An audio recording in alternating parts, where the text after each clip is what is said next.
Meu nome é Edson Toshio, eu tenho 46 anos, sou professor de ensino superior e também produzo conteúdo nas várias redes sociais falando sobre a desmistificação da Bíblia e provando que Deus não existe e nem é. A frase que eu sempre falo é: sai da caverna, vai estudar, porque a realidade é bem diferente do que pregam aí em todas as religiões e mesmo aqueles que dizem crer, mesmo não tendo religião alguma, você vai provar que Imagina um filme de terror, daqueles em que o monstro não vem da floresta, mas sim da filosofia torta. A câmera se aproxima devagar, e no centro da mesa do Inteligência Liteda está ele. Você já escolheu qual evangelho você vai seguir? Porque assim, ou Mateus ou Lucas, até porque dentro dos 4 evangelhos, apenas esses 2 mencionam, até Paulo em Romanos no capítulo 1 diz que Jesus era descendente de Davi segundo a carne, e que obviamente pela tradição de ter nascido de uma virgem isso não casa. Mas aí eu queria perguntar, você já escolheu qual que é o evangelho? Se é Mateus ou Lucas? Professor Edson Toshio, o terror dos dogmas, o pesadelo das interpretações forçadas, o homem que olha para a Bíblia e fala: sai da caverna, vai estudar. Só que hoje o susto não é dele. O verdadeiro pavor está do outro lado da mesa. Por quê, meus amigos? Quando Guilherme Freire abriu a boca para tentar justificar o mal, o livre-arbítrio, a criação do ímpio, a contradição dos evangelhos, a Inquisição, as cruzadas, a violência divina e o pacote completo das desculpas teístas, o que aconteceu foi simples. O terror virou comédia, e o debate virou vergonha alheia. Foi aquele momento clássico de filme de terror ruim. O monstro tropeça, cai, tenta levantar, escorrega de novo, e no fim você nem sente medo, só pena. As respostas dele pareciam aquelas desculpas de criança quando quebra o vaso. Não, veja bem, tem que interpretar. Não é bem literal. Enquanto o professor Toshio, com calma cirúrgica, só ia cravando: tá na Bíblia, tá no texto, você que acredita. Não força a interpretação para salvar teu ídolo não, parceiro. E cada argumento do Toshio era como um jumpscare perfeito, curto, direto e devastador. E mano, quando o cara prefere defender cruzadas, inquisição e genocídio dizendo que é tudo pós-iluminismo, aí não tem mais debate. Aí é só terror psicológico mesmo, porque ninguém merece ver esse nível de malabarismo mental sem preparo emocional. Então já chega dando o like, se inscreve no canal Rebelião Ateísta, porque aqui a gente não cai em narrativa bonitinha para encobrir contradição. Aqui é estudo, soco na hipocrisia e tapa na cara de argumento torto. E ó, segue também o canal do professor Edson Toshio, porque se tem alguém que tá botando medo na mentira religiosa, é esse camarada aí. Sem mais delongas, bora pro vídeo. Eu costumo dizer que Deus não existe e nem é, né? E costumo pegar inclusive sobre esses argumentos que você trouxe para provar primeiro como você, e bem, foi defendido aqui, sobre o livre-arbítrio. Você falar, então, Deus permitiu o mal por causa do livre-arbítrio. Se nós fôssemos pegar essa questão, quer dizer que o seu Deus, ele só permitiria e respeitaria o livre-arbítrio da pessoa má. E a criança, ou o idoso, ou a pessoa, seja quem for, independente da idade, aquela pessoa não queria ser abusada, violentada, não queria ser assassinada, roubada, de forma alguma. Mas por que então Deus ele respeitaria não o dela, mas sim o dele? Porque é sempre essa desculpa, né? Quando vem o mal, não, é o livre-arbítrio, porque Deus não quer ninguém como fantoche. Só que aí você entra numa contradição com a própria fé católica que você possui. Se de repente fosse outra fé, talvez aí poderia ter outros argumentos. Mas, por exemplo, dentro de toda a história cristã, não só cristã, mas desde Gênesis a Apocalipse, você vai ver que é Deus criando tudo. Ou seja, inclusive, como diz Provérbios 16:4, que todas as coisas foram criadas pelo Senhor com seus propósitos, com seus devidos fins, inclusive o ímpio para o dia do mal. Ou seja, até a pessoa ruim foi ele que criou. Não é à toa que Apocalipse 13:8 e 17:8 deixa claro que tem um livro da vida, que tem os nomes escritos. E ele deixa muito claro que aqueles nomes já foram escritos desde a fundação do mundo. E talvez você pudesse pensar, não, desde a fundação do mundo significa que ele fundou, criou Adão e Eva, eles pecaram, a partir daí tem até dizendo que o Cordeiro foi morto desde a fundação do mundo. Talvez você fale, não foi antes, mas Efésios 1, versículos 4 e 5 deixa claro que eles foram escolhidos antes da fundação do mundo. Então o The Sims que você comentou, na verdade é o que a Bíblia traz. Romanos 9, você vai ver Paulo defendendo exatamente isso. Tem vasos para honra e vasos para desonra. E quem é você para questionar se eu fiz assim? É uma leitura meio calvinista, né? Mais determinista, que eu, sem dúvida, não iria por essa teologia, né? Então você está negando tudo que eu disse e está tudo errado na Bíblia, certo? Não. Então tá certo. É que, novamente, a Bíblia, quando você pega todos os livros da Bíblia, tem toda uma discussão de interpretação de cada item desse, entra na discussão do livre-arbítrio versus a presciência divina, o plano de Deus para as pessoas, que é uma outra discussão muito mais profunda do que simplesmente falar, não, se existe livre-arbítrio, não existe previdência divina. Esse tema já foi amplamente debatido, ele é o famoso tema que foi muito debatido no século XVII, por exemplo. Foi um dos maiores temas de debate do século XVII, é muito antigo. Luiz de Molina, vários grandes pensadores já debateram isso ao longo dos anos. O problema quando a gente fala da Bíblia é que tem que interpretar da maneira correta, que é meu problema com várias pessoas que querem ler o texto bíblico de maneira literal. Posso fazer uma pergunta rápida? Mas Deus não é o leão de Judá. Não, calma, vamos por partes, só colocar aqui um ponto. Sem dúvida, é muito melhor que as pessoas sofram nessa vida e tenham a vida eterna, do que elas tenham uma vida confortável e sofram eternamente. Portanto, é melhor viver uma vida segundo a justiça e o bem. Agora, Deus não é que todas as coisas nas nossas ações fogem do nosso controle. Isso não viola o meu livre-arbítrio. Até porque o inocente que sofre, isso já está em Platão, aliás, fora do cristianismo, já é um dos temas da República, que é melhor praticar uma injustiça ou é melhor sofrer uma injustiça? E Platão fala, é melhor sofrer uma injustiça do que praticar uma injustiça. Por quê? Porque a sua alma é um tesouro maior do que qualquer mal que você possa sofrer no corpo. Aliás, tem esse grande clássico do Boécio. Eu poderia dizer que é tipo uma falsa dicotomia. Eu não preciso escolher uma coisa ou outra. Eu poderia ter outras variáveis para escolher. Não precisa ser uma coisa ou outra. Mas pensando rapidamente... O mundo seria, claro, outro, né? E aí você estaria falando de uma outra ordem da realidade, que as pessoas não são agentes livres. Agora, veja... Eu não comentei que os não são agentes livres. Eu estou comentando que está na própria Bíblia, que você talvez acredite que seja a palavra de Deus, e eu trouxe vários textos aqui, e você simplesmente está dizendo que tem que interpretá-los. Se eu pegar o texto, por exemplo, de Mateus 28, ou de Lucas 24, ou de Marcos 16, ou de João no capítulo 20 e 21, ou de Atos no capítulo 1, e mostrando que Jesus ele pegou e que ele ressuscitou, e que ele subiu ao terceiro céu, ou melhor, que subiu aos céus. Sim. Isso daí eu tenho que interpretar também, porque na verdade não foi isso que aconteceu? Não, é que toda a linguagem humana, eu realmente acredito que o que está na Bíblia aconteceu mesmo, tá? Eu não estou dizendo que é tudo metáfora, mas toda a linguagem humana, quando fala Cristo é o leão de Judá, obviamente não está falando que Cristo é um leão. Nem peguei isso. Toda a linguagem humana tem uma série de... Não, tudo bem, mas focando nos textos, né? Qual é o critério que você utiliza para falar assim? Não, isso aqui é uma metáfora. Esse daqui, que está totalmente contra o que eu acredito, isso aqui eu tenho que interpretar de outra forma e recorrer a autores. Eu não teria a capacidade de raciocinar de uma maneira mais tranquila e crítica para chegar a um ponto. Não, na verdade, como católico, tem uma coisa muito bonita que você tem 2000 anos de tradição da igreja, e grandes teólogos, e grandes pensadores. Grandes crimes, sim, grandes injustiças e muitas coisas também. Então, mas a gente tem que debater um tema de cada vez. Não, tudo bem, faz parte. Isso tudo só prova que Deus não existe nem é, como eu quero dizer, né? A realidade grita isso. Não. Na verdade, olha, então, são outros temas de debate, mas vamos por partes, assim, dá pra gente debater todos eles. Não tem grandes crimes da religião e tal. Tem, obviamente, tem vários coisas... mas a gente tem que debater um tema de cada vez. Mas você não pode mentir, né? Você não pode falar que não teve grandes crimes. Se eu falar de Inquisição, de cruzadas, perseguição às bruxas, se eu falar de... Não, véio, você está negando. Debater cruzadas, Inquisição e todos esses temas. Beleza, espero que você não defenda isso. Bom, a gente vai ter uma longa sessão aqui, uma longa sessão. Você não defenda isso. Não, então, mas é que espero que você não defenda isso. Muitas dessas coisas, com certeza, narrativas que você está imaginando, são narrativas pós-iluministas, que muitas delas falsificam tremendamente os fatos históricos.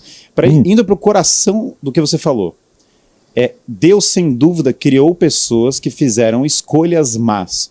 Eu mesmo, já na minha vida, eventualmente fiz escolhas ruins. E faz parte do drama da vida humana que os homens façam escolhas ruins. Deus, no entanto, ele, na sua misericórdia, ele não cessa todas as pessoas que fazem uma coisa ruim, mas ele dá um caminho de redenção para as pessoas. De tal maneira que quando você erra alguma coisa, você pode se arrepender. E enquanto você está vivo, você tem um caminho de redenção. Eu só queria fazer uma nota sobre os pontos anteriores, né? Beleza. Sobre a dinâmica do debate. Teve dois debatedores que eles passaram, o último, né, e teve depois a parte dos versículos bíblicos, que pela dinâmica a gente não consegue concluir, porque não tem tempo hábil para isso, sei lá, se a gente deixar todas as pessoas falarem. Sobre o último ponto de debate, tem toda uma discussão metafísica que teria que ser estabelecida e esclarecer todos os termos para eles ficarem mais claros, né? Os versículos bíblicos é a mesma coisa, a gente está falando sobre presciência e tal.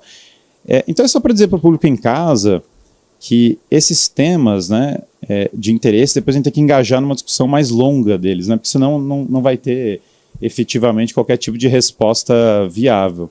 E aí acho que para a sequência do debate eu conto com eu sou talvez educado demais para esse debate, eu vou deixar as pessoas falarem, eu vou evitar, claro, interromper as pessoas por modo de sequência, mas acho que todos nós a gente pode tentar se manter no tema do debate. Eu acho que isso vai ser mais proveitoso para todos. Acho que é só uma questão de ordem, né? Porque agora me dá vontade de pegar os 12 minutos e começar a responder toda a parte que foi falada nos outros 15. E de outro lado, eu ainda estou na cabeça, né, querendo responder toda aquela parte dos versículos bíblicos que apareceram antes, e dá vontade de responder. Mas eu acho que aí a gente engole os outros temas também, que são temas de debate. Então, para efeitos da sequência do debate, eu acho que o melhor é nós irmos debatendo o próprio tema, né? Para você afirmar que crê que Jesus Cristo seja Deus, uma pergunta, você acredita que ele nasceu mesmo de uma virgem? Acredito. Tá. Você já escolheu qual evangelho você vai seguir? Porque assim, ou Mateus ou Lucas, até porque dentro dos 4 evangelhos, apenas esses 2 mencionam, até Paulo em Romanos no capítulo 1 diz que Jesus era descendente de Davi segundo a carne, o que obviamente pela tradição de ter nascido de uma virgem isso não casa. Mas aí eu queria perguntar, você já escolheu qual que é o evangelho? Se é Mateus ou Lucas? Porque eles são totalmente contraditórios. Eu sigo uma tradição de interpretação que eu acredito nos 4 evangelhos, sem dúvida, e eu defendo que os 4 evangelhos defendem o nascimento virginal. Uma coisa, embora não necessariamente todos eles explicitamente coloquem todos os acontecimentos, até porque eles foram escritos em momentos diferentes e um quis complementar o relato que foi escrito no outro. Uma coisa fácil, vou voltar a um ponto que a gente tinha debatido no outro, que tinha ficado em suspense, que era das cruzadas. Tá. Eu super defendo, não todas as coisas que foram feitas nas cruzadas que seriam loucura, mas eu entendo o papel histórico fundamental das cruzadas na história do Ocidente. Por quê? O Islã, sem dúvida, tem valores opostos ao Ocidente. O Islã já tinha subjugado vários países cristãos, eu não tinha conseguido responder isso na prévia, por isso eu trago. Lugares como Argélia eram de maioria cristã, foram dominados pelos islâmicos e forçados à conversão. Lugares como a Espanha, lugares como Portugal, lugares como Antioquia, meu Deus do céu, o que hoje é a Turquia, o que hoje é o Egito. Então os muçulmanos invadiram durante séculos e escravizaram pessoas do mundo cristão, e a resposta militar cristã foi tardia, muito fraca comparada ao que foram as invasões muçulmanas. Eu defenderia que essas invasões muçulmanas não fizeram bem para os lugares que foram ocupados, que a presença islâmica hoje na Europa não faz bem para a Europa, que justamente o Richard Dawkins, que é ateu notório, está falando agora que ele é culturalmente cristão, porque ele está falando que se nós somos pelo caminho do ateísmo, o Islã vai engolir a Inglaterra, e ele está correto, está acontecendo nesse exato momento, e que todas as guerras têm abusos cometidos, eu não estou dizendo que todas as coisas foram puras e sacrossantas, mas que a resposta militar das cruzadas foi necessária para a sobrevivência do Ocidente, e não só ela foi necessária, como olhando a história macro e considerando todos os países, em várias cidades que os cruzados chegavam, a maioria das pessoas que estavam lá eram cristãs, e os cruzados libertaram essas populações cristãs da escravidão muçulmana. Aliás, é fascinante colocar isso na Turquia eram várias, tá? Várias, em Antioquia eram várias. Fascinante colocar que muitas vezes as cidades tinham uma pequena minoria muçulmana, com escravos cristãos, que isso sobreviveu até o século XXI. Ou seja, até hoje ainda existe essa prática no Oriente Médio, e que justamente um dos pontos dessa educação iluminista e secular foi tentar inverter a história das cruzadas para usar como narrativa contra a igreja, e que um dos efeitos práticos de terem feito isso é exatamente passarem pano para a ocupação muçulmana que acontece hoje na Europa. Eu nem estou demonizando os muçulmanos, estou falando só que eles são uma cultura hostil ao ocidental, não há sobrevivência. De certa forma, pela forma como você trouxe os dados, por mais que você diga que não esteja demonizando, sim, você o está. Eu entendo que a presença deles vai destruir a cultura ocidental. Quando você só um momentinho, quando você traz um discurso desse, você acaba criando um ódio nas pessoas em relação a essa cultura. Tem um monte de gente que não pensa e não age desse jeito, e na própria história você vai ver que isso não aconteceu. Outra coisa, o cristão... não sou mantiano. Todas as pessoas são tudo bem. Mas a presença do Islã não foi isso que eu disse. Vai abolir a nossa cultura, sem dúvida. Tá, uma coisa. Quando um cristão é perseguido por causa da sua fé, como Jesus diz, você deveria se exultar e alegrar, porque grande é o vosso galardão nesse dia. Você pegar e defender uma ação militar cristã e que foi tardia, você está indo completamente contra o próprio evangelho. Outra coisa, eu acho que não, defendendo eu não da ponto não, uma interpretação pacifista do evangelho. Mesmo virar outra face, eu entendo, claro, que isso tem um uso prático e gigante, mas quando você lê o todo das escrituras, Josué envolve ação militar, Davi foi uma grande figura. Ou seja, genocídio completo mandado por Deus porque ele é o assassino. Só uma coisinha, só pra gente terminar, porque só tem os três. Lógico que é. Quando eu mando você matar pessoas inocentes. Que existem batalhas muito concretas no mundo. Se você defende matar criança inocente, rasgar mulheres grávidas ao meio, igual está na Bíblia, em 1 Samuel 15, em Gênesis, Êxodo. Uma coisa importante. Assim como eu defendo que as pessoas deveriam combater o crime no Brasil, assim como eu defendo que várias guerras, existe a guerra justa, e as pessoas sim tiveram que lutar guerras para proteger as famílias e proteger as nações, eu defendo que as cruzadas encaixam na teoria da guerra justa. Não só isso, como eu acho que sim, a Europa deveria ser protegida do Islã, e sim, eu acho que várias batalhas ao longo da história foram necessárias para impedir situações piores, inclusive várias dessas guerras. Num ponto de vista humanista, ateísta, sim. Se você for pensar num ponto de vista cristão, você está indo totalmente contra a Bíblia, está dando uma desculpa, um malabarismo teológico para tentar dizer que é uma questão de interpretação. E só para fechar, eu perguntei sobre os evangelhos. Só um momentinho. O cristianismo não é pacifista na sua tradição. Não, realmente, se você for pegar Jesus desejando que caia fogo no céu, e quem dera que isso tivesse acontecido agora, ou seja, Jesus, peraí, as pessoas Jesus, calma aí, Jesus também disse que aquele que vem após mim não odeia seu pai, sua mãe, seu irmão, sua irmã, os seus filhos e filhas, e a própria vida, não pode ser chamado meu discípulo, e você tem que negar tudo o que tem. Então parabéns por você não seguir isso. No sentido de amar a Deus acima de coisas terrenas, que é bastante compreensível. Errado, completamente errado, porque o grego é claramente usado para você, a palavra odiar e ser detestado. Isso é um malabarismo teológico que o pessoal criou para malabarismo teológico, só para fechar. Interpretação, eu acho que só uma coisa, uma última colocação. Vou colocar aqui, eu, sem dúvida, eu percebo que você está mais acostumado a debater, e não é a gente super pode debater todos os temas, mas com outras linhas teológicas que não a linha tradicional que eu estou subscrevendo, só isso, é só uma observação. É que a sua própria linha tradicional vai entrar em contradição com a própria fé que você tem. Isso aí tá a questão. E é aqui que começa o pós-vídeo, família, porque depois de ouvir o Guilherme Freire repetir aquelas mesmas frases prontas de sempre, eu preciso fazer um serviço pra galera, colocar tudo na mesa, sem filtro, sem firula, sem essa pose de intelectualidade que esconde argumento furado atrás de palavras bonitas. Porque, na moral, quando a gente olha pros fatos, pros estudos sérios, pros pesquisadores de verdade que dedicaram a vida inteira aos temas que o cara tenta comentar em 15 segundos, a narrativa cai igual castelo de cartas. E cai feio. Primeiro, essa história de que o universo exige um causador pessoal já foi batida, triturada e enterrada por gente que realmente entende cosmologia. O Sean Carroll, físico de renome mundial, vive dizendo que esse negócio de tudo que começa a existir tem uma causa não se aplica ao universo, porque a ideia de causa é um conceito dentro do próprio espaço-tempo, e o espaço-tempo é justamente o que surgiu no Big Bang.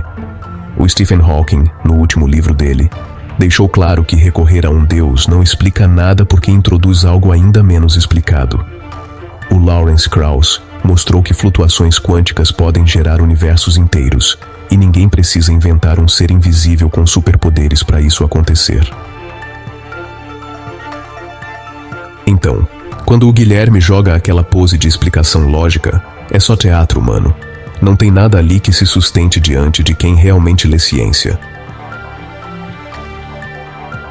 Sobre moralidade, ele sempre tenta meter a ideia de que sem Deus tudo vira caos, como se a galera estivesse louca esperando permissão divina para não fazer besteira. Só que a psicologia moral mostra exatamente o contrário. Pesquisadores como Paul Bloom, Jonathan Haidt e até o Steven Pinker demonstraram que empatia, cooperação e senso de justiça são produtos da evolução social, não presentes mágicos de alguma entidade celestial. O próprio Richard Dawkins já explicou isso com clareza. Comportamentos morais têm base biológica e cultural, não sobrenatural.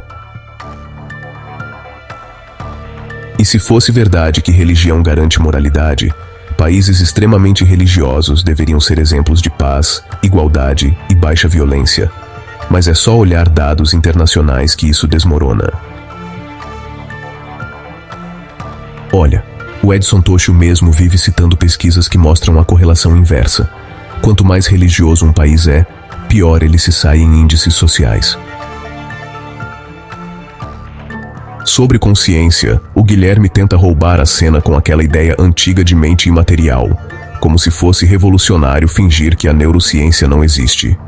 Robert Sapolsky, Michael Gazzaniga e Anil Sethi demonstram com dados, experimentos e décadas de pesquisa que consciência é produto do cérebro. Ponto final. Não tem alma mágica, não tem espírito, não tem nada flutuando fora do corpo.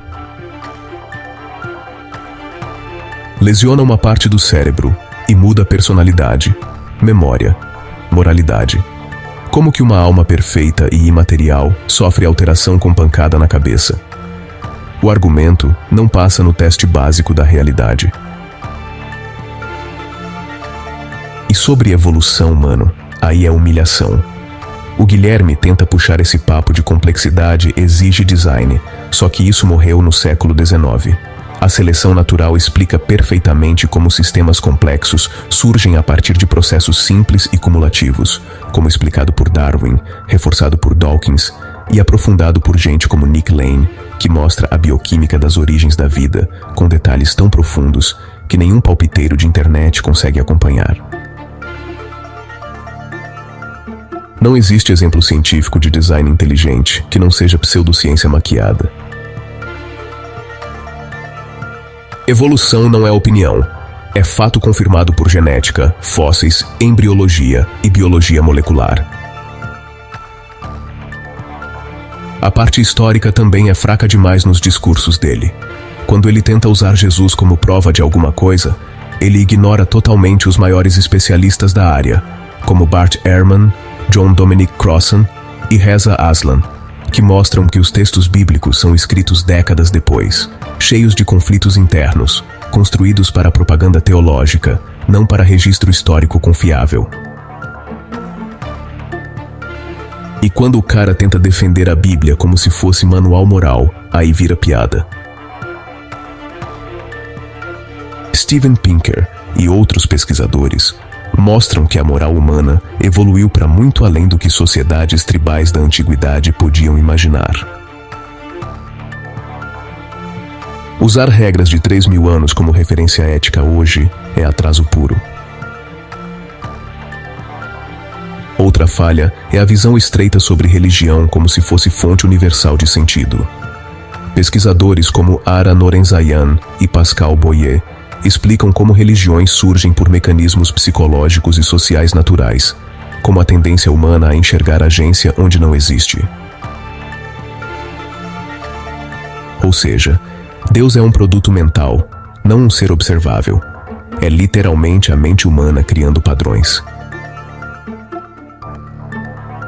E quando o Guilherme tenta falar de propósito e sentido, ele ignora que pessoas ateias vivem vidas cheias de significado, propósito e contribuição social. Vários estudos mostram que não acreditar em Deus não diminui bem-estar, felicidade, compaixão ou altruísmo. Muito pelo contrário. O problema é que ele tenta transformar desconhecimento em prova. Ah, mas a ciência não sabe tudo. Claro que não sabe, mano. Ninguém nunca disse isso. Agora, usar isso para empurrar Deus no meio da equação é só preguiça intelectual. É o famoso não sei, então Deus fez. Isso não responde nada, não explica nada, não joga luz sobre nada. É literalmente parar o raciocínio. E tem mais. Quando ele cita filósofo cristão como se fosse consenso acadêmico, Ele está escondendo o jogo. Porque, olha, os maiores nomes em filosofia da mente, filosofia da religião e epistemologia contemporânea simplesmente não compram esse papo supernatural. Daniel Dennett, por exemplo, desmonta argumentos teístas com uma elegância impressionante. Graham Oppy destrói a cosmologia teísta ponto por ponto, sem deixar passar nada. E o Sam Harris, apesar de ser polêmico, traz umas análises bem fortes sobre a falha lógica da moral divina. E se a gente entrar em sociologia da religião, então é massacre, viu? É só ler Peter Berger, Rodney Stark ou até mesmo Durkheim, que mostram claramente como religião funciona como estrutura social e não como alguma verdade metafísica. E quando a gente junta tudo isso, o que sobra? Um discurso bonito, cheio de pose, cheio de frases decoradas, mas completamente vazio diante da ciência, da filosofia séria e dos dados. Porque, no fim, o Edson Toshio estava certo em todos os pontos quando ele pressionou o Guilherme em argumentos de autoridade. Apelos emocionais e palavras rebuscadas não substituem evidência. E evidência é o que falta. Por isso, família, depois de tudo isso, é nítido. As refutações ao Guilherme Freire não dependem de militância, dependem de conhecimento. E conhecimento destrói dogma igual luz destrói sombra. E agora que tudo está na mesa, sem mais delongas, família, bora pro próximo.